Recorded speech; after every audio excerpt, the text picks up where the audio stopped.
तिरे हत्याकांड की गुत्थी सुलझी, दामाद ने दिया था वारदात को अंजाम, पत्नी के चरित्र पर था शक। चूलापुर के मिल्कीपुर में मां बेटे व बेटी की हत्या का पुलिस ने किया राजफाश। हत्यारोपित ने बताया सास से विवाद के बाद ले ली सबकी जान। गिरफ्तार करने वाली टीम को 25,000 रूपए का इनाम देने की घोषणा।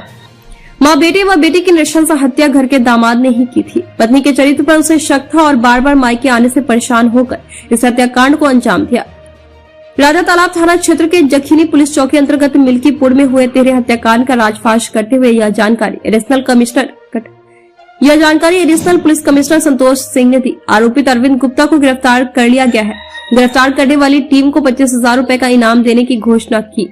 Additional police commissioner Santosh Singh ने बताया कि मिल्कीपुर चट्टी के पास रहने वाली रानी देवी, उसके बेटे मोहन गुप्ता व विवाहित बेटी पूजा गुप्ता की लाश गुरुवार को उसके घर में मिली थी।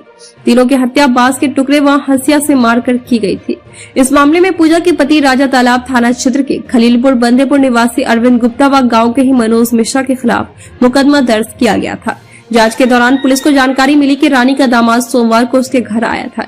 इसके बाद उसे घर का कोई सदस्य नजर नहीं आया। पुलिस ने शनिवार को उसे राजा तालाब क्षेत्र से गिरफ्तार कर लिया।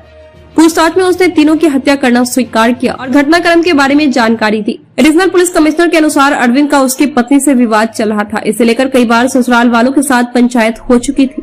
15 दिन पहले उसकी पत्नी बच्चों के साथ मायके आ गई थी। बीते सोमवार को अरविंद अपनी बहनोई रमाशंकर व भाई आनंद के साथ पंचायत करने पूजा के घर मिल्कीपुर आया था। देर रात पंचायत के बाद कोई हल नहीं निकलने पर भाई व महनोई लौट गए। अरविंद के बीमार छोटे बच्चे को दिखाने डॉक्टर के पास चला गया।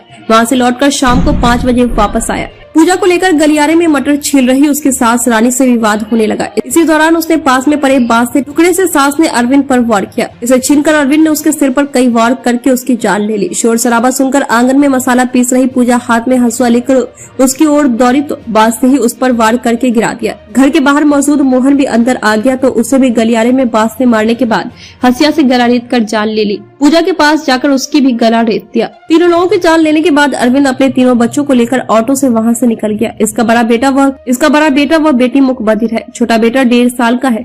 फोन करके अपने भाई को बुलाया और घटना की जानकारी देते हुए बच्चों को सौंप दिया। इसके बाद जमुआ नारायणपुर में अपने रिश्तेदार के घर चला गया। गुरुवार को घटना की जानकारी लोगों को होने तक इधर उधर रिश्तेदारों के घर ही शरण लेता रहा।